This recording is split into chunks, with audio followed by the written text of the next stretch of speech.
ako ťa privítali chalani teraz v kabíne? Tak privítali ma normálne, ja som sa už pár hráčmi poznal, takže bolo to normálne v pohode. Čada? Tak normálne sme si podali ruku, som sa predstavil, privítali a tak klasicky. Čada avizoval, že on by bol rád, keby pozval, alebo keby sem prišli hráči, ktorí sú zo širšej nominácie reprezentačnej. No ty si jediný takýto úlovok.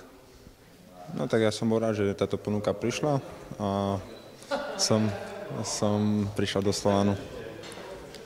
Ale z Litvinova to nebolo vraj také jednoduché, alebo? No, nebolo to jednoduché. Nechal som to na môjmu agentovi, takže vybavili to, dohodli sme sa, čo som veľmi rád. Kto ťa teda náril najviac? Ako tak ja som chcel už nejakú zmenu. Chcel som to nejak využiť, tak prišiel Slovan, tak sme to využili spoločne. Ako si sledoval KHL minulý rok, lebo videli sme ťa v Prahe na jednom zápase, ale podľa toho dokážem usúdiť, že viem o KHL možno viac ako ty. Tak sledoval som nejaké zápasy a ako vravíte, takže som bol v Prahe na pár zápasov so Slovanom, takže tá atmosféra bola fantastická. Aj čo sa týka Leo, keď hral s ostatnými mužstvami KHL, tak som bol pozrieť. Takže bol si aj na Leve pozerať. Tak sme radi, že si nakoniec skončil v Slovane. Tak uvidíme, ako bude sezóna. To ešte je začiatok. Tá latka je vysoko nastavená. Myslíš, že z tej eufórie sa dá ešte aj táto sezóna udržať? Sme len na začiatku, trénujeme poriadne, takže uvidíme, ako bude od začiatku až do konca prebiehať sezóna.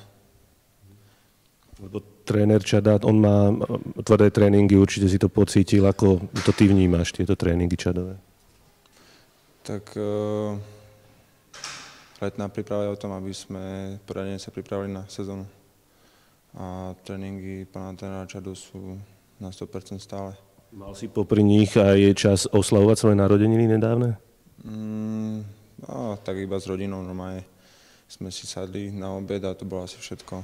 V 24 rokoch hráč Slovana, tá kariéra sa ti rozbieha, určite sa chceš dostať do reprezentácie. Čo sa ti teraz na majstrovstvá sveta nepodarilo dostať, ale budúci rok myslíš, že to už bude väčšia šanca?